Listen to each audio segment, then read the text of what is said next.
ഈശോയ്ക്കും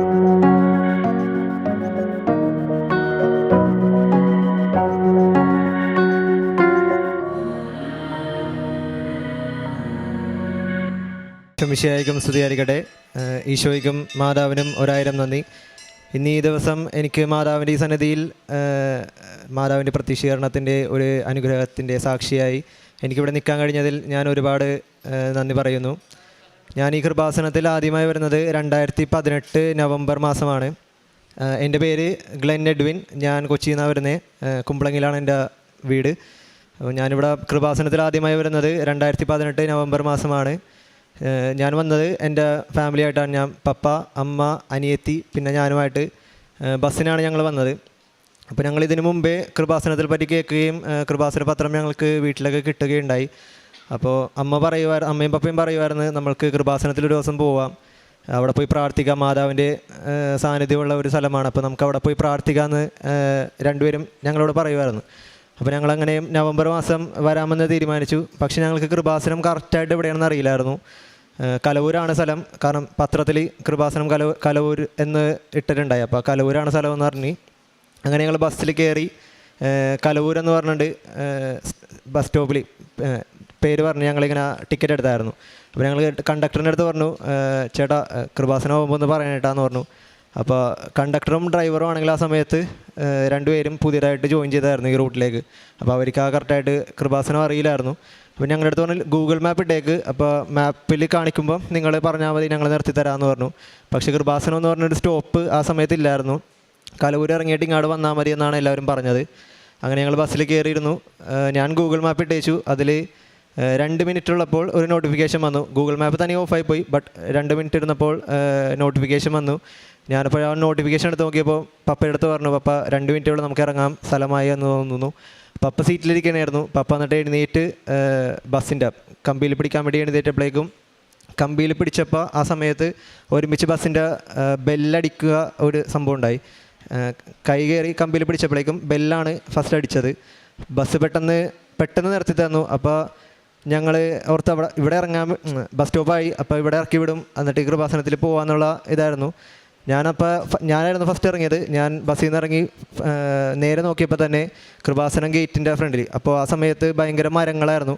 മരത്തിൻ്റെ ഇടയിൽ കൂടെ കൃപാസനം ഒന്നും കാണില്ലായിരുന്നു. ബട്ട് ഒരു പച്ച കളറിൽ മോണിറ്ററിൽ കൃപാസനം എന്ന് പറഞ്ഞിട്ട് എഴുതി കാണിക്കുന്നുണ്ട്. അപ്പോൾ ഞാൻ പപ്പയുടെ അടുത്ത് പറഞ്ഞു, പപ്പ അതേ കൃപാസനം എത്തി, നമ്മുടെ കറക്റ്റ് സ്പോട്ടിൽ തന്നെ ഇറങ്ങിയിട്ടുണ്ട്.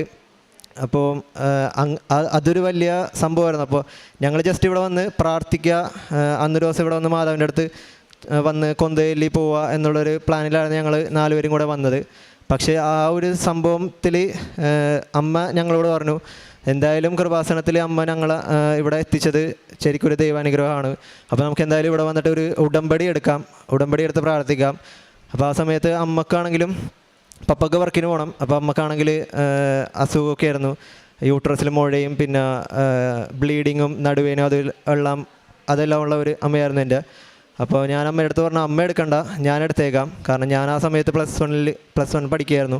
അപ്പോൾ ഞാൻ അമ്മയുടെ അടുത്ത് പറഞ്ഞു, അമ്മ ഞാൻ എടുത്തേക്കാം, അമ്മ എടുക്കണ്ട, ഈ കാര്യങ്ങളൊക്കെ ഞാൻ ചെയ്തേക്കാം, ഉടമ്പടി പ്രകാരമുള്ള കാര്യങ്ങളൊക്കെ ഞാൻ ചെയ്തേക്കാം, ദിവസേന പള്ളിയിൽ പോയിക്കോളാം, കുടുംബ പ്രാർത്ഥന ജപമാലയൊക്കെ ചൊല്ലിക്കോളാം, ബൈബിൾ വായിച്ചോളാം, ഇങ്ങനെയൊക്കെ പറഞ്ഞ് ഞാനങ്ങനെ ഉടമ്പടി എടുത്തായിരുന്നു. അപ്പോൾ ഉടമ്പടി എടുത്ത് അതിൽ വെച്ച 6 നിയോഗങ്ങളും എനിക്ക് ആദ്യത്തെ പുതുക്കൽ, അതായത് 90 ദിവസം എന്ന് പറഞ്ഞത് 3 മാസത്തിനുള്ളിൽ തന്നെ ആദ്യത്തെ 6 നിയോഗങ്ങളും എനിക്ക് സാധിച്ചു തന്നായിരുന്നു. അതിൽ ഞാൻ ആദ്യം വെച്ചത് എൻ്റെ പപ്പയ്ക്ക് വേണ്ടിയായിരുന്നു. പപ്പയുടെ ജോലി തടസ്സം മാറുന്നതിനും. പപ്പ കൊച്ചിൻ ഷിപ്പ്യാർഡിൽ കോൺട്രാക്ട് ബേസിൽ വർക്ക് ചെയ്യണമായിരുന്നു. അപ്പം അവിടെ സ്ഥിരമായിട്ട് കോൺട്രാക്ട് ബേസിലായതുകൊണ്ട് സ്ഥിരമായിട്ടൊരു ജോലി ഇല്ലായിരുന്നു. ജോലി ഉള്ളപ്പോൾ വിളിക്കും. അപ്പോൾ ആ ഒരു സമയത്ത് ഞാൻ ഉടമ്പടിയിൽ വെച്ച് പ്രാർത്ഥിച്ചായിരുന്നു പപ്പയുടെ ജോലി തടസ്സം മാറണമെന്ന്. അപ്പോൾ അത് മാറിക്കിട്ടി. പപ്പയ്ക്ക് സ്ഥിരമായിരുന്നല്ല, ആഴ്ചയിൽ എല്ലാ ദിവസങ്ങളിലും വർക്കുള്ള രീതിയിലും ഓവർ ടൈമും കിട്ടി തുടങ്ങി. അതുപോലെ രണ്ടാമത് എൻ്റെ അമ്മയ്ക്ക് വേണ്ടിയായിരുന്നു വെച്ചത്. അമ്മക്ക് യൂട്രസിൽ മുഴയുണ്ടായിരുന്നു, ആ ബ്ലീഡിങ് ആയിരുന്നു. അപ്പോൾ അതെല്ലാം വെച്ച് പ്രാർത്ഥിച്ചതിൻ്റെ ഫലമായിട്ട് അമ്മയുടെ ആ ബ്ലീഡിങ് നിൽക്കുകയും യൂട്രസിൽ മുഴ ചുരുങ്ങുകയും ചെയ്തു. പിന്നെ അതുപോലെ 3-4 കാര്യങ്ങൾ എൻ്റെ അനിയത്തിയുടെയും കാര്യങ്ങളാണ് ഞാൻ വെച്ച് പ്രാർത്ഥിച്ചത് ഞങ്ങളുടെ പഠിത്തത്തിന് വേണ്ടി. അതെല്ലാം ഞങ്ങൾക്ക് സാധിച്ചു തന്നു. പിന്നെ അതുപോലെ 5ാമത് ഞങ്ങളിവിടെ വന്നത് ബസ്സിനായിരുന്നു ഞാൻ പറഞ്ഞല്ലോ. അപ്പം ഞങ്ങളിവിടെ നിന്നുകൊണ്ട് പറഞ്ഞായിരുന്നു, ഞങ്ങൾക്ക് 4 പേർക്കും കൂടെ ട്രാവൽ ചെയ്യാൻ പറ്റിയ ഒരു വണ്ടി ഞങ്ങൾക്കില്ലായിരുന്നു. വീട്ടിൽ പപ്പയ്ക്ക് 2 വീലർ ഉണ്ടായി. അപ്പോൾ ഞങ്ങൾ എവിടെയെങ്കിലും പോകുമ്പം ഞാനും അനിയത്തിയും അല്ലെങ്കിൽ ഞാനും അമ്മയും കൂടെ ബസ്സിന് പോവും, 2 പേരും 2 വീലറിന് പോവും. അപ്പോൾ അങ്ങനെയായിരുന്നു ഞങ്ങൾ നടന്നിരുന്നു വെച്ചത്. അപ്പോൾ ഞങ്ങളിവിടെ വന്ന സമയത്ത് പപ്പ ഇങ്ങനെ പറഞ്ഞായിരുന്നു, നമുക്ക് മാതാവിനോട് പ്രാർത്ഥിക്കാം, നമുക്കിനി എന്തായാലും എല്ലാ മാസവും നമുക്ക് കൃപാസനത്തിൽ വരാം. അപ്പോൾ വന്ന സമയത്ത് നമുക്ക് ബസ്സിന് വരുന്നത് ഭയങ്കര ബുദ്ധിമുട്ടാണ്, ഭയങ്കര തിരക്കൊക്കെ ആയിരിക്കും. അപ്പോൾ ആ സമയത്ത് നമുക്കൊരു കാറിന് വേണ്ടി നമുക്ക് പ്രാർത്ഥിക്കാം. ഒരു സെക്കൻഡ് ഹാൻഡ് കാർ മതി, കാരണം പുതിയ കാർ എടുക്കാനുള്ള ഫിനാൻഷ്യൽ സ്റ്റേറ്റിൽ നമ്മളില്ല. അപ്പോൾ അതുകൊണ്ട് സെക്കൻഡ് ഹാൻഡ് കാർ നമുക്ക് എടുത്താൽ മതി എന്നുള്ളൊരു കാര്യം ഇവിടെ നിന്ന് പറഞ്ഞു. ഞാനപ്പോൾ അത് 5ാമത്തെ നിയോഗമായിട്ട് ഉടമ്പടിയിൽ വെച്ചിട്ടുണ്ടായി. ഞങ്ങൾ അടുത്ത മാസം വരാം എന്നുള്ളൊരു തീരുമാനത്തോടെയാണ് ഇവിടെ നിന്ന് ഞാൻ ഉടമ്പടി എടുത്ത് പോയത്. ഞാൻ ഉടമ്പടി എടുത്തത് നവംബർ 10-ാം തീയതി ആണെങ്കിൽ ഡിസംബർ 8-ാം തീയതി ഞങ്ങൾക്ക് ഒരു സെക്കൻഡ് ഹാൻഡ് കാറ്, അത് ഒരു എമൗണ്ട് വരുന്നത് ഒരു 1,30,000 അടുത്ത് വരുന്ന ഒരു എമൗണ്ടിൽ ഒരു സെക്കൻഡ് ഹാൻഡ് കാർ ഞങ്ങൾക്ക് കിട്ടി. സെന്നെസ്റ്റിലോ എന്ന് പറഞ്ഞിട്ട് അതൊരു പ്രത്യേകതരം കളറാണ്, ഒരു പർപ്പിൾ കളറ് വണ്ടിയാണ് ഞങ്ങൾക്ക് കിട്ടിയത്. അപ്പോൾ അവിടെയാണെങ്കിൽ അങ്ങനത്തെ കളറൊന്നും ഞാൻ ഇതുവരെ കണ്ടിട്ടില്ല. അപ്പോൾ ഞങ്ങൾക്കത് ഭയങ്കര ഒരു സംഭവമായിരുന്നു. കാരണം ആ ഒരു പ്രത്യേകതരിച്ച ഒരു കളറ് ആ ഒരു ചുരുങ്ങിയ വിലയിൽ ഞങ്ങൾക്ക് കിട്ടിയപ്പോൾ ഞങ്ങൾക്ക് 4 പേർക്ക് നല്ല സുഖമായിട്ട് ട്രാവൽ ചെയ്യാൻ പറ്റിയ ഒരു കാറ് ഞങ്ങൾക്ക് കിട്ടി. അതിനുശേഷം ഞാൻ 6ാമതായിട്ട് വെച്ചത് എൻ്റെ ആൻറ്റിയുടെ കല്യാണത്തിനെ പറ്റിയായിരുന്നു. അമ്മയുടെ ചേച്ചിയാണ് ആൻറ്റി. അപ്പം ആൻറ്റി വിവാഹം കഴിച്ചിട്ടുണ്ടായില്ലായിരുന്നു. അപ്പം ആ കാര്യം ഞാൻ ഉടമ്പടി വെച്ച് പ്രാർത്ഥിച്ചതിൻ്റെ ഫലമായി 2019 ജൂലൈ മാസം ആൻറ്റിയുടെ വിവാഹം നടക്കുകയും ചെയ്തു. അപ്പം അങ്ങനെ ആ ഒരു ഉടമ്പടി ഞാൻ 2019 എടുത്ത ഉടമ്പടി ഞാൻ വീണ്ടും പുതുക്കി. അങ്ങനെ 3 പ്രാവശ്യം ഞാൻ ഉടമ്പടി പുതുക്കി. എങ്കിലും ഞാൻ ആ ഒരു 6 നിയോഗങ്ങൾ കഴിഞ്ഞിട്ട് ആദ്യത്തെ പുതുക്കൽ കഴിഞ്ഞപ്പോഴേക്കും എൻ്റെ ഉടമ്പടി ഒരു പയ്യെ ഒരു ന്യൂട്രൽ സ്പീഡിലേക്ക് പോകാൻ തുടങ്ങി. ഞാൻ പ്രാർത്ഥനയൊക്കെ ഡെയിലി ചെല്ലുന്നത് കുറവായി. പിന്നെ കുടുംബ പ്രാർത്ഥന ചെല്ലുമ്പോഴേക്കും ഞാൻ ചിലപ്പോഴൊക്കെ ഇന്ന് ചെല്ലണ്ട എന്നുള്ളൊരു മൈൻഡിലൊക്കെ ഞാൻ അവരോട് പറയും, ചിലപ്പോൾ TV വെച്ചിട്ടിരിക്കും. അങ്ങനെ ഉടമ്പടിയിൽ നിന്ന് പയ്യെ ഈ 3 പുതുക്കലിൻ്റെ ഇടയിൽ ഞാൻ പയ്യെ ഉടമ്പടിയിൽ നിന്ന് ഒഴിയാൻ തുടങ്ങി. അങ്ങനെ ഈ 3 പുതുക്കൽ കഴിഞ്ഞപ്പോഴേക്കും ഞാൻ പൂർണ്ണമായി ഉടമ്പടി ഉപേക്ഷിക്കുക ഒരു സംഭവം ഉണ്ടായിരുന്നു. അപ്പോൾ ഞാൻ ഉടമ്പടി ഉപേക്ഷിച്ചതിന് ശേഷം ഞാൻ +2 എക്സാമൊക്കെ എഴുതി. പക്ഷേ ഞാൻ വിചാരിച്ച അത്ര ഒന്നും മാർക്ക് കിട്ടിയില്ല. അപ്പോഴേക്കും എനിക്ക് സങ്കടമായി. +2 മാർക്ക് കിട്ടിയില്ല, ഭയങ്കര മാർക്കില്ലെങ്കിൽ ബാക്കിയെല്ലാ ഫ്രണ്ട്സിനും നല്ല മാർക്കൊക്കെ ഉണ്ട്. അപ്പോൾ എനിക്ക് മാർക്ക് കുറവായിരുന്നു. ഞാനപ്പോൾ ഇങ്ങനെ സങ്കടപ്പെട്ട് ഞാൻ പറഞ്ഞു, എനിക്കിങ്ങനെ തന്നില്ല. ഞാൻ ഈശോനോട് എപ്പോഴും ഇങ്ങനെ ഇടയ്ക്കിടയ്ക്ക് വീടിൻ്റെ നടയുടെ മുമ്പിൽ വന്നിട്ട് നിന്ന് സംസാരിക്കുമായിരുന്നു, ഈശോ എനിക്കിങ്ങനെ തന്നില്ലല്ലോ, എനിക്ക് ഭയങ്കര വിഷമമായി, ഞാൻ ഉടമ്പടി തെറ്റിച്ചുകൊണ്ടായിരിക്കും എനിക്ക് തരാനെന്നൊക്കെ പറഞ്ഞ് ഞാനിങ്ങനെ കുറേ കാര്യങ്ങളിങ്ങനെ ഈശോയുടെ അടുത്ത് പറഞ്ഞായിരുന്നു. മാതാവിനോടൊക്കെ സോറി പറഞ്ഞു. എന്നിട്ട് ഞാൻ ഡിഗ്രിക്ക് അപ്ലൈ ചെയ്തു. ഡിഗ്രിക്ക് അപ്ലൈ ചെയ്തപ്പോഴേക്കും എനിക്ക് അലോട്ട്മെൻറ്റിലൊന്നും കിട്ടിയില്ല. കാരണം മാർക്ക് കുറവായതുകൊണ്ട് 1, 2, 3 അലോട്ട്മെൻ്റ് എല്ലാം വെറുതെ ഫ്രീ ആയിട്ട് എനിക്കൊന്നും എൻ്റെ പേര് അതിൽ പോലും വന്നില്ല. പിന്നെ അത് കഴിഞ്ഞ് സ്പോട്ട് അഡ്മിഷൻ സ്റ്റാർട്ട് ചെയ്തു. അപ്പോൾ ഞാൻ ഓട്ടോണമസ് കോളേജിൽ നോക്കാമെന്ന് വിചാരിച്ചു. ബട്ട് അതൊന്നും ശരിയായില്ല. അതിനുശേഷം കമ്മ്യൂണിറ്റിയും മാനേജ്മെൻറ്റ് കോട്ടയിലെ ആപ്ലിക്കേഷൻ കൊടുത്തു തുടങ്ങുന്നത് ഞാൻ കേട്ടു. അപ്പോൾ ഞങ്ങളുടെ വീടിൻ്റെ അടുത്ത് തന്നെ എടക്കൊച്ചിയിൽ തന്നെ ഒരു അക്വിനാസ് കോളേജ് എന്ന് പറഞ്ഞിട്ടൊരു കോളേജ് ഞങ്ങളുടെ വീടിൻ്റെ അടുത്ത് തന്നെയാണ്. ഒരു 2-3 കിലോമീറ്റർ എന്തേ ഉള്ളൂ. അപ്പോൾ അവിടെ പോയി പഠിക്കാമെന്നുള്ളൊരു കാര്യം പപ്പ പറഞ്ഞായിരുന്നു, അവിടെ പഠിച്ചാൽ മതി, നമുക്കവിടെ മാനേജ്മെൻറ്റിൻ്റെ കാര്യം നമുക്ക് നോക്കാമെന്ന് പറഞ്ഞിട്ട് അങ്ങനെ മാനേജ്മെൻറ്റിൻ്റെ കാര്യങ്ങളൊക്കെ നോക്കി മാനേജ്മെൻറ്റ് ഫോം ഫില്ല് ചെയ്ത് കൊടുത്തു. ബട്ട് എൻ്റെ പേര് മാനേജ്മെൻറ്റിൻ്റെ ആ ഒരു പേര് വിളിക്കുന്ന സമയത്ത് എൻ്റെ പേര് വിളിച്ചിട്ടുണ്ടായില്ല. അപ്പോൾ ഞങ്ങൾക്ക് സങ്കടമായി. ഞങ്ങൾ വീട്ടിൽ വന്ന് പ്രാർത്ഥിച്ച് ആ സമയത്താണെങ്കിൽ ഞാൻ ഉടമ്പടിയിലായിരുന്നു. പക്ഷേ എൻ്റെ പപ്പ ഇവിടെ വന്നിട്ട് ഉടമ്പടി എടുത്തു. പപ്പയും അമ്മയും ഇവിടെ വന്നിട്ട് ഉടമ്പടി എടുത്തു. അതിൽ പപ്പ എൻ്റെ കാര്യമൊക്കെ വെച്ച് പ്രാർത്ഥിക്കുന്നുണ്ടായി. ആ സമയത്ത് എനിക്ക് പെട്ടെന്ന് പപ്പ പറഞ്ഞു, നമുക്ക് മാനേജ്മെൻറ്റിൽ എന്തായാലും വിളിച്ചില്ല, അപ്പോൾ നമുക്ക് കോളേജിൽ പോയി അന്വേഷിക്കാം എന്താ വിളിക്കാത്ത റീസൺ എന്ന്. അപ്പോൾ അവിടെ പോയി അന്വേഷിച്ചപ്പോൾ 10 പേരുടെ ലിസ്റ്റാണ് മാനേജ്മെൻറ്റിൽ എടുക്കുന്നത്. 10 പേരിൽ 9 പേരെ മാത്രം വിളിച്ചിട്ടുണ്ട്, ഒരാളെ വിളിച്ചിട്ടില്ല. അപ്പോൾ ആ ഒരു വേക്കൻസിയിൽ ഒരു കൊച്ചിനെ നോക്കിക്കൊണ്ടിരിക്കുക. അപ്പോൾ ആ കൊച്ച് വന്നില്ലെങ്കിൽ നിങ്ങളെ സെലക്ട് ചെയ്യാമെന്ന് അങ്ങനെ കോളേജിലെ മാനേജർ പറഞ്ഞായിരുന്നു. അപ്പോൾ മാനേജർ ആ സമയത്ത് അവിടെ ചെന്നിട്ട് 10 പേരിൽ ഒരാളാരാണ് വരാത്തത്, അതാരാണെന്ന് അറിയാൻ വേണ്ടി പോയി നോക്കിയപ്പോഴേക്കും മാനേജർ കണ്ടത് ഗ്ലെൻ എഡ്വിൻ എന്ന പേരായിരുന്നു. അപ്പോൾ അത് എൻ്റെ പേരായിരുന്നു. അത് പപ്പേനോടും അമ്മേനോടും പറഞ്ഞില്ല. മാനേജർ അച്ഛൻ തന്നെ ഇങ്ങനെ വന്നിട്ട് പറഞ്ഞു, ഗ്ലെൻ എന്ന് പറഞ്ഞിട്ടൊരു കൊച്ച് ഇങ്ങനെ വന്നിട്ടില്ല, അപ്പോൾ ആ കൊച്ചിൻ്റെ വേക്കൻസിയിൽ കയറ്റാമെന്ന് പറഞ്ഞു. അപ്പോൾ എൻ്റെ ഡോക്യുമെൻറ്റ്സൊക്കെ കൊടുത്തപ്പോഴേക്കും അതേ പേര് അവിടുത്തെ ആപ്ലിക്കേഷൻ ഫോമിൽ മാനേജർ അച്ഛൻ കണ്ടായിരുന്നു. അപ്പോൾ അങ്ങനെ ആ ഒരു അഡ്മിഷൻ എനിക്ക് അക്വിനാസ് കോളേജിൽ മാനേജ്മെൻറ്റ് കോട്ടയിൽ കിട്ടി. ശേഷം കോളേജ് പോയിക്കൊണ്ടിരിക്കുന്ന സമയത്തായിരുന്നു കൊറോണ വന്നത്. പിന്നെ അത് കഴിഞ്ഞ് ഞാൻ ഒന്നാമത്തെ നല്ലോണം പഠിക്കുമായിരുന്നു. ബട്ട് ഞാൻ ആവറേജ് ലെവലിലുള്ള പഠിത്തം മാത്രമേ എൻ്റെ നിന്ന് ഞാൻ പ്രൊവൈഡ് ചെയ്തിട്ടുള്ളൂ. അപ്പം ഞാൻ ഒന്നാമത്തെ ആവറേജ് ആയതിൽ കൊറോണ കൂടെ വന്നപ്പോഴേക്കും ഓൺലൈൻ ക്ലാസ് എല്ലാവർക്കും അറിയാലോ, എല്ലാവരും വെറുതെ ഓണാക്കി വെച്ചിട്ടിരിക്കുക. അതുപോലെ ഞാനും ഓണാക്കി വെച്ചിരിക്കും. ചിലപ്പോൾ കിടന്നുറങ്ങും, ചിലപ്പോൾ വാട്സാപ്പിൽ പോയി ഫ്രണ്ട്സിനോടൊക്കെ ചാറ്റ് ചെയ്യും. അതും ഇതൊക്കെ പറഞ്ഞ് അങ്ങനെ പഠിത്തത്തിൽ ഞാൻ ഭയങ്കരമായിട്ട് ഉഴപ്പി. പ്രാർത്ഥനയില്ല, പഠിത്തമില്ല. അങ്ങനെ ആയിരിക്കെ ഞാൻ NCCയിലുണ്ടായിരുന്നു. NCCയിൽ കോളേജിൽ വെച്ച് ഞാൻ ജോയിൻ ചെയ്തിട്ടുണ്ടായി. അപ്പോൾ സെക്കൻഡ് ഇയർ ആയപ്പോഴേക്കും ഞാൻ NCCയുടെ RDC ക്യാമ്പ്, ഡൽഹിയിൽ ക്യാമ്പ് ഉണ്ടായിരുന്നു, റിപ്പബ്ലിക് ഡേ ക്യാമ്പ്. അപ്പോൾ അതിനുള്ള സെലക്ഷൻ ക്യാമ്പിൽ ഓൾമോസ്റ്റ് 5 ക്യാമ്പ്സ് ഞാൻ അറ്റൻഡ് ചെയ്തായിരുന്നു. ലാസ്റ്റ് ഒരു ക്യാമ്പും കൂടെ ഉണ്ടായി. 6th ക്യാമ്പ് അറ്റൻഡ് ചെയ്ത് കഴിഞ്ഞാൽ നമുക്ക് ഡയറക്റ്റ് ഡൽഹിയിലേക്ക് പോകുമായിരുന്നു. ബട്ട് ഞാൻ 5th ക്യാമ്പ് അറ്റൻഡ് ചെയ്ത് 6th ക്യാമ്പിലേക്കുള്ള സെലക്ഷൻ ക്യാമ്പിൽ ഞാൻ വെച്ച് ഔട്ടായി പോയി. ഞാൻ എന്നിട്ട് കോഴിക്കോട് വെച്ചായിരുന്നു, കോഴിക്കോട് മൈതാൻ ഗ്രൗണ്ടിൽ വെച്ചായിരുന്നു ഞാൻ. എന്നിട്ട് അവിടെ നിന്ന് തിരിച്ചു വന്നിട്ട് ഞാൻ വീട്ടിൽ ഓൾമോസ്റ്റ് ഒരു 1 വീക്കോളം നല്ല ഡിപ്രഷൻ എന്ന് പറഞ്ഞാൽ ഒടുക്കത്തെ ഡിപ്രഷനായിരുന്നു. ഭയങ്കരമായിട്ടും സങ്കടം അടിച്ച് അങ്ങനെ ഇരിക്കുകയായിരുന്നു. അപ്പോൾ ഞാൻ അമ്മയുടെ അടുത്ത് പറഞ്ഞു, അമ്മ എനിക്കൊന്നും ശരിയാവുന്നില്ല, ഇപ്പോൾ എല്ലാ കാര്യങ്ങളും അവിടെ പോയി സെലക്ഷൻ ഒന്നും കിട്ടിയില്ല, അപ്പോൾ എനിക്കൊന്നും ശരിയാവുന്നില്ല എന്നൊക്കെ ഞാൻ അമ്മയുടെ അടുത്ത് പറഞ്ഞു. അമ്മ പറഞ്ഞ് പ്രാർത്ഥിക്ക്. അമ്മ പറയുമ്പോൾ ഞാൻ പ്രാർത്ഥിക്കും, അല്ലാണ്ട് എൻ്റേതായിട്ടുള്ള പേഴ്സണൽ പ്രയോസോ അല്ലെങ്കിൽ ഞാൻ എൻ്റേതായിട്ട് ഞാൻ ഈശോനോടും മാതാവിനോടൊന്നും കാര്യങ്ങളൊന്നും പറയാറില്ലായിരുന്നു. അങ്ങനെ ഇരിക്കെ ഡിഗ്രിയുടെ ആ ടൈമൊക്കെ കഴിഞ്ഞു. ഡിഗ്രി പാസ്സായി. ഞാൻ ലാസ്റ്റ് സെമ്മായപ്പോഴേക്കും ഞാൻ പ്രാർത്ഥിക്കാൻ തുടങ്ങി മാതാവിനോട്. വീണ്ടും ഞാൻ ഉടമ്പടി എടുത്ത് പ്രാർത്ഥിക്കാം എന്നുള്ളൊരു തീരുമാനം എടുത്തിട്ട് ഞാൻ പ്രാർത്ഥിക്കാൻ തുടങ്ങി. അങ്ങനെ പ്രാർത്ഥിച്ചതിൻ്റെ ഫലമായി എനിക്ക് ഡിഗ്രിയിൽ നല്ലൊരു മാർക്ക് ഞാൻ പ്രതീക്ഷിച്ചില്ല. കാരണം ഞാനൊരു ആവറേജ് ലെവലിൽ പഠിച്ചിട്ടിരുന്ന ഞാൻ കൂടെ ഓൺലൈൻ ക്ലാസ് ആയപ്പോഴേക്കും എൻ്റെ പഠിത്തം എല്ലാം പോയി. ആ കൂട്ടത്തിൽ ഞാൻ RDC പോയ സമയത്ത് എനിക്കൊരു സെം എന്ന് വെച്ചാൽ ഒരു എക്സാം എഴുതാൻ പറ്റിയില്ലായിരുന്നു.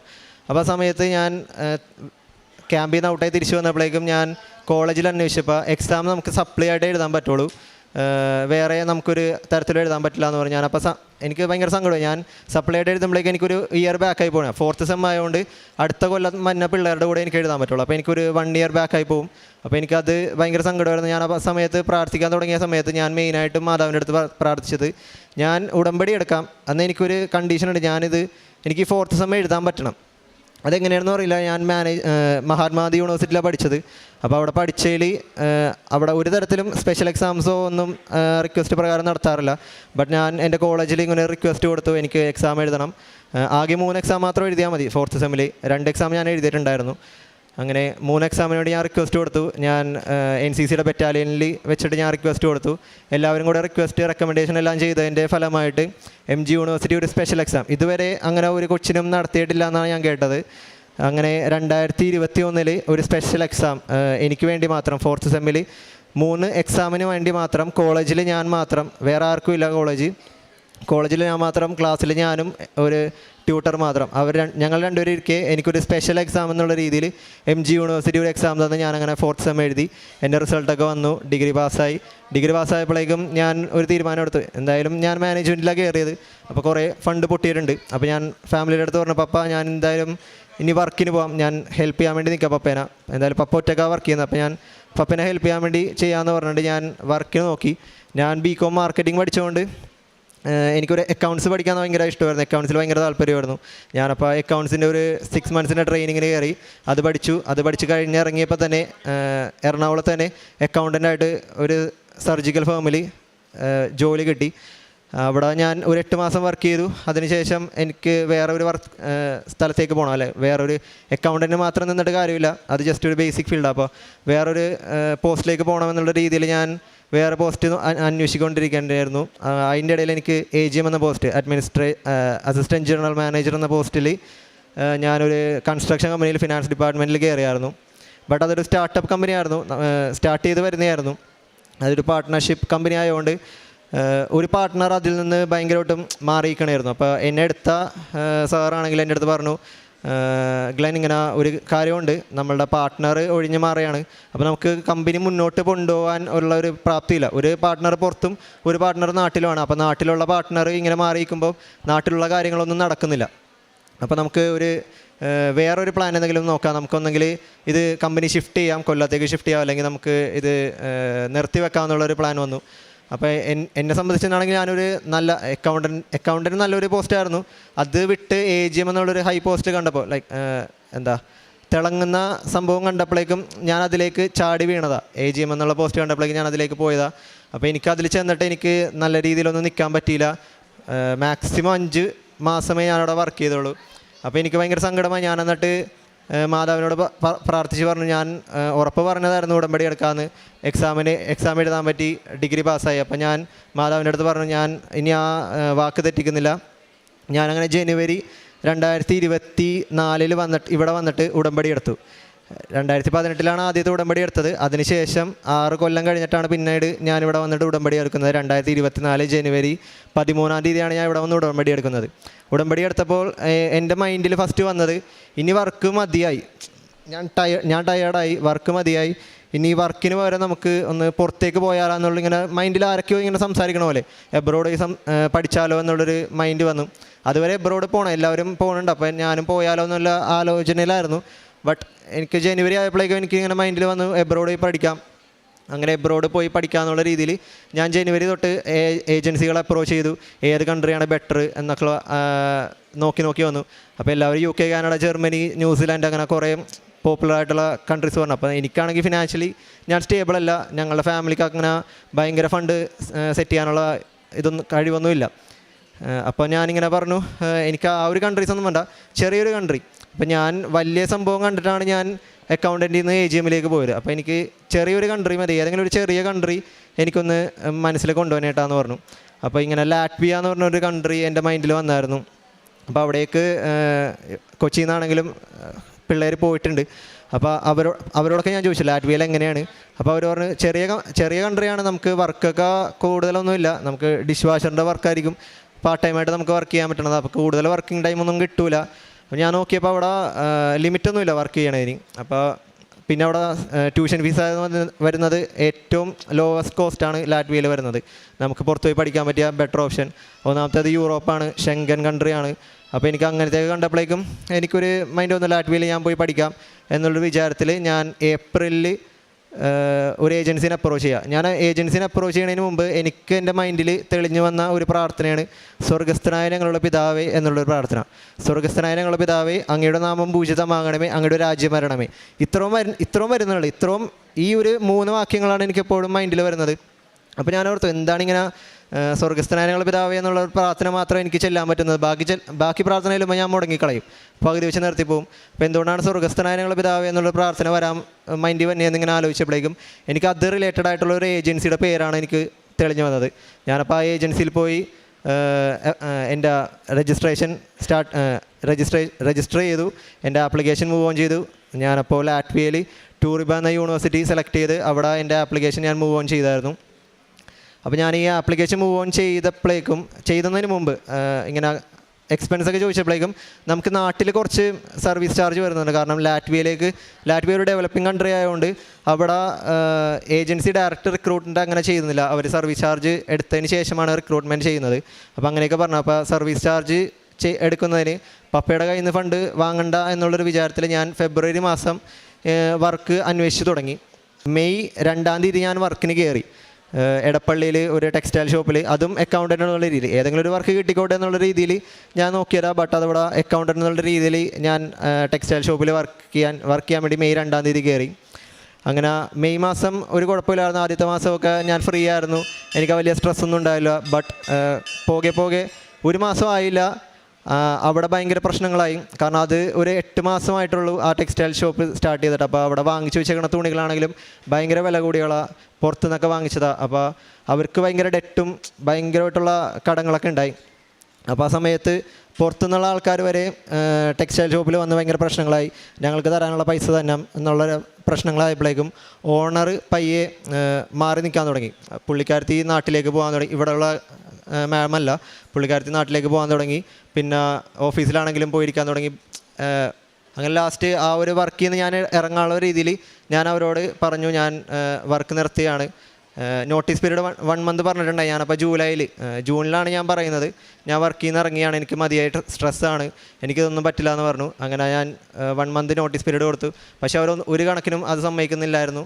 ഞാൻ എന്നിട്ട് ജൂണിൽ 12 വർക്ക് നിർത്തി ഇറങ്ങി.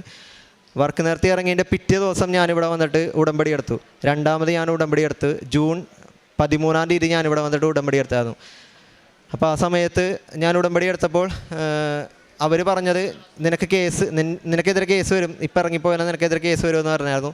ഞാനതൊന്നും മൈൻഡ് ചെയ്തില്ല. ബട്ട് ഉടമ്പടി എടുത്ത് കഴിഞ്ഞപ്പോഴേക്കും എനിക്ക് മൈൻഡിൽ വന്നു, കേസ് എന്തായാലും നീ നേരിടണം, എന്തോ ഒരു പ്രതിസന്ധി വരുന്നുണ്ട്, അത് നീ നേരിടണമെന്ന് പറഞ്ഞു. അങ്ങനെ 13 ഉടമ്പടി എടുത്ത് അതിൻ്റെ പിറ്റേ ചൊവ്വാഴ്ച 14 16-ാം തീയതി ഞാൻ ഉടമ്പടി പ്രാർത്ഥന കൂടുന്ന സമയത്ത് എനിക്ക് പോലീസ് സ്റ്റേഷനിൽ നിന്ന് കോൾ വന്നു. ഇങ്ങനെ ഒരു കമ്പനിയിൽ നിന്ന് ഇറങ്ങിപ്പോയിട്ടുണ്ട്, അപ്പോൾ അവരോട് പറയാണ്ട് അക്കൗണ്ട്സ് ഒന്നും കംപ്ലീറ്റ് ചെയ്യാണ്ടാന്ന് ഇറങ്ങിപ്പോയത്, ഒരു കേസ് ഫയൽ ചെയ്തിട്ടുണ്ട്, അപ്പോൾ നീ അത് ബുധനാഴ്ച തന്നെ വന്നിട്ട് പോലീസ് സ്റ്റേഷനിൽ ഹാജരാവണമെന്ന് പറഞ്ഞു. അങ്ങനെ ഞാൻ ബുധനാഴ്ച പപ്പേനെയും മമ്മീനായിട്ട് പോയി. ഞങ്ങൾ വീട്ടിൽ നിന്ന് ഇറങ്ങുന്നതിന് മുമ്പ് ഞാൻ പ്രത്യക്ഷീകരണ പ്രാർത്ഥന ചൊല്ലിയിട്ടുണ്ടായിരുന്നു. തിരികത്തിച്ച് പ്രത്യക്ഷീകരണ പ്രാർത്ഥനയിൽ മാതാവിൻ്റെ ലോക്കറ്റും കൊന്തയും ഉടമ്പടി തൈലവും തലയിലിട്ടിട്ടാണ് ഞാൻ പോയത്. അപ്പോൾ അവിടെ ചെന്ന് പോലീസിൻ്റെ അടുത്ത് എല്ലാ കാര്യങ്ങളും സംസാരിച്ച്, അപ്പോൾ അവർ പറഞ്ഞു നീ ഇറങ്ങിയത് വരെയുള്ള കാര്യങ്ങളെല്ലാം ചെയ്ത് തീർക്കാൻ പറഞ്ഞു. അങ്ങനെ ഞാനതെല്ലാം ചെയ്ത് തീർത്തു. കമ്പനിയിൽ നിന്ന് ഇറങ്ങി പോലീസ് സ്റ്റേഷനിൽ വന്നപ്പോഴേക്കും പോലീസുകാർ അവരോട് പറഞ്ഞു ഇനി ഇത് കോംപ്രമൈസ് ആക്കി വിട്ടാൽ മതി, വേറെ കേസിലേക്കൊന്നും പോകണ്ട. അങ്ങനെ അത്ഭുതകരമായിട്ട് ആ ഒരു കേസിൽ നിന്ന് എനിക്ക് വിടുതൽ വന്നു. കാരണം പോലീസുകാർ പറഞ്ഞു ഇങ്ങനത്തെ ഒരു സംഭവമൊന്നുമില്ല, ആരെയും നിർബന്ധിച്ച് വർക്കിപ്പിക്കുന്ന ഒരു രീതിയൊന്നും നമ്മുടെ കേരളത്തിലില്ല, അപ്പോൾ അതുകൊണ്ട് ഇത് കോംപ്രമൈസുള്ള രീതിയിൽ നിർത്തിപ്പോകാൻ വേണ്ടി പറഞ്ഞു. അങ്ങനെ ആ കേസ് മാതാവിൻ്റെ ഈശോൻ്റെയും അനുഗ്രഹത്തോടെ എനിക്ക് ആ കേസ് ക്ലോസ്ഡായി വന്നു. അതിനുശേഷം ഞാൻ എൻ്റെ അബ്രോഡ് സ്റ്റഡി, ഞാൻ വർക്കെല്ലാം നിർത്തി, ഇനി വർക്കിന് പോകാനുള്ള രീതിയിൽ ഞാൻ നിർത്തിയെല്ലാം. എന്നിട്ട് അബ്രോഡ് സ്റ്റഡീസിനുള്ള ഫുൾ ഫോക്കസ് ചെയ്തു. ഞാൻ ഏപ്രിലിൽ കൊടുത്ത പ്രോസസ്സ് ആപ്ലിക്കേഷൻ എല്ലാം മൂവ് ഓൺ ചെയ്തിട്ട് യൂണിവേഴ്സിറ്റിയിൽ നിന്ന് ഇൻ്റർവ്യൂ അറ്റൻഡ് ചെയ്തു. ഓഫർ ലെറ്റർ വന്നിരിക്കുകയായിരുന്നു. എന്നിട്ട് ഞാൻ ബാങ്ക് ലോണിൽ അപേക്ഷിച്ചപ്പോഴേക്കും എനിക്ക് 2 മാസത്തെ ഡിലേ. 2 മാസം എന്ന് പറഞ്ഞാൽ അത് ഭയങ്കര ഒരു ഷോക്കായിരുന്നു. ഞാൻ ഒരു മാസം ബാങ്കിൽ കംപ്ലീറ്റ്ലി എല്ലാ ആഴ്ചയെന്ന് വെച്ചാൽ ആഴ്ചയിൽ 2 ദിവസമൊക്കെ ബാങ്കിൽ നടക്കുമായിരുന്നു. ലോൺ ശരിയാവും അവർ പറഞ്ഞ് ഡോക്യുമെൻറ്റ്സൊക്കെ കൊടുത്ത്. ബട്ട് ഒരു മാസം അവർ ലാഗ് അടുപ്പിച്ചു, ഒന്നും ശരിയാവുന്നില്ല. എന്നിട്ട് ലാസ്റ്റ് അവർ പറഞ്ഞു ലാറ്റ്വിയയിലേക്ക് നിങ്ങൾക്ക് ലോൺ അപ്ലൈ ചെയ്യാൻ പറ്റുന്നില്ല, പ്രോസസ്സിങ് ടീം നോക്കിയപ്പോൾ അവിടെ പറ്റുന്നില്ല എന്ന് പറഞ്ഞാൽ. ഞാനപ്പോൾ ഉടമ്പടിയിൽ ഉറച്ച് വിശ്വസിച്ച് ഞാൻ പിന്നെ ഈ ജൂണിലെടുത്ത ഉടമ്പടിയിൽ ഞാൻ ഈ കാര്യം കൂടെ ഏൽപ്പിച്ച് വെച്ചിട്ടുണ്ടായി, എൻ്റെ ലാറ്റ്വിയയിലേക്ക് പോകാനുള്ള കാര്യം. ഞാനപ്പോൾ അത് ജൂൺ മാസം അവസാനമായപ്പോഴേക്കും എൻ്റെ ട്യൂഷൻ ഫീസ് ഞാൻ അടച്ചു. അപ്പോൾ അടച്ചു കഴിഞ്ഞപ്പോഴേക്കും അവർ പറഞ്ഞു പ്രോസസ്സിങ് ഒരു 3 മാസത്തോളം ദീർഘമുള്ള പ്രോസസ്സാണ് ലാറ്റ്വിയയിലേക്ക്. വിസയൊക്കെ റിജക്ഷൻ എന്താ പറയുക 60-40 ആ ഒരു പെർസെൻറ്റേജാണ് നിൽക്കുന്നത്. റിജക്ഷൻ കിട്ടും, എന്തായാലും പ്രോസസ്സ് മൂവ് ഓൺ ചെയ്യുകയെന്ന് പറഞ്ഞു. അങ്ങനെ പ്രോസസ്സ് ചെയ്തു. എൻ്റെ അടുത്ത് 3 മാസം പറഞ്ഞ പ്രോസസ്സ് എനിക്ക് 1.5 മാസം കൊണ്ട് മാതാവ് നടത്തി തന്നു. 1.5 മാസം എന്ന് വെച്ചാൽ ട്യൂഷൻ ഫീസ് അടച്ചതിന് ശേഷം പ്രോസസ്സിങ് ഡോക്യുമെൻറ്റ്സ് എല്ലാം ഒരു ഡിലേ വരും. അതെന്തായാലും അവിടെ പോയി വെരിഫൈ ചെയ്യണം, എംബസിയിൽ പോയി വെരിഫൈ ചെയ്യണം, ഇതെല്ലാം കഴിഞ്ഞ് 3 മാസം ആവുമെന്ന് പറഞ്ഞു. ബട്ട് എനിക്ക് 1.5 മാസത്തിനുള്ളിൽ തന്നെ മാതാവ് എനിക്ക് ആ ഒരു കാര്യം സാധിച്ചു തന്നു. അതിനുശേഷം ജൂലൈ 9-ാം തീയതി ഞാൻ വിസക്ക് വെക്കുമായിരുന്നു. അപ്പോൾ ഞാൻ 8-ാം തീയതി ഇവിടെ വന്നിട്ട് അച്ഛനെ കാണാമെന്നുള്ള രീതിയിൽ വന്നു. ബട്ട് എനിക്ക് അച്ഛനെ കാണാൻ പറ്റിയില്ല. ഞാനപ്പം അവിടെ വന്നിട്ട് അച്ഛൻ്റെ ബ്ലെസ്സിങ് വാങ്ങിച്ചിട്ടാണ് ഞാൻ പോയത്. പാസ്പോർട്ട് ഞാൻ അച്ഛനെ കൊണ്ട് ബ്ലെസ് ചെയ്യിപ്പിച്ചു, എൻ്റെ തലയിൽ കുരിശ് വരച്ചു. അങ്ങനെ 8-ാം തീയതി വന്നു. 9-ാം തീയതി വന്നിട്ട് 9-ാം തീയതി ഞാൻ പോയി വിസക്ക് വെച്ചു. വിസക്ക് വെച്ചപ്പോൾ അവർ പറഞ്ഞു 15 to 20 ഡേയ്സാണ് പ്രോസസ്സിങ് പീരീഡ് വിസ കിട്ടാൻ. അതിനുള്ളിൽ പ്രാർത്ഥിക്കുക, കാരണം ലാറ്റ്വിയ ആയതുകൊണ്ട് ഉറപ്പ് വരുന്നില്ല. ഫസ്റ്റ് തന്നെ ഞാൻ ആ ലാറ്റ്വിയയിലേക്ക് വെച്ചത്, വേറെ ഒരു പിള്ളേരും വെച്ചിട്ടുണ്ടായില്ല. അപ്പോൾ ഞാൻ വെച്ചപ്പോഴേക്കും അവർ പറഞ്ഞിട്ട് 15 to 20 ഡേയ്സിനുള്ളിൽ മെസ്സേജ് വന്നാൽ ഓക്കെയാണ്, വിസ അപ്രൂവ്ഡ് ആണെന്ന് പറഞ്ഞു. അപ്പോൾ ആ സമയത്ത് ഞങ്ങൾ വീട്ടിൽ വെച്ചിട്ട് ഒരു തീരുമാനമെടുത്തു. ഞാനും പപ്പയും കൂടെ വേളാങ്കണ്ണി പോയി മാതാവിൻ്റെ സന്നിധിയിൽ പോയി പ്രാർത്ഥിക്കാമെന്നുള്ളൊരു തീരുമാനമെടുത്തു. അങ്ങനെ 22-ാം തീയതി ഞങ്ങൾ വേളാങ്കണ്ണി പോവുകയാണ്. ടിക്കറ്റ് എടുക്കുന്ന സമയത്ത് ഞങ്ങൾ ഒരാഴ്ച മുമ്പ് ടിക്കറ്റ് എടുത്തായിരുന്നു. ടിക്കറ്റ് എടുക്കുന്ന സമയത്ത് എനിക്കിങ്ങനെ പ്രോസസ്സിങ്ങിൻ്റെ വിസക്ക് വെച്ചതിന് ശേഷം എനിക്ക് 23-24 എന്നുള്ള ഡേറ്റ് മൈൻഡിൽ വരുമായിരുന്നു. 23-24. അപ്പോൾ ഞാനിങ്ങനെ വെച്ച് പ്രാർത്ഥിക്കും 23-24 എന്തായിരിക്കും, ചിലപ്പോൾ ഞാൻ വിസക്ക് വെക്കണമായിരിക്കും. പക്ഷേ എനിക്ക് വിസക്ക് വെക്കാൻ പറ്റിയില്ല. ജൂൺ 23-24 വിസക്ക് വെക്കാൻ പറ്റിയില്ല. ജൂലൈ 9-നാണ് വെച്ചത്.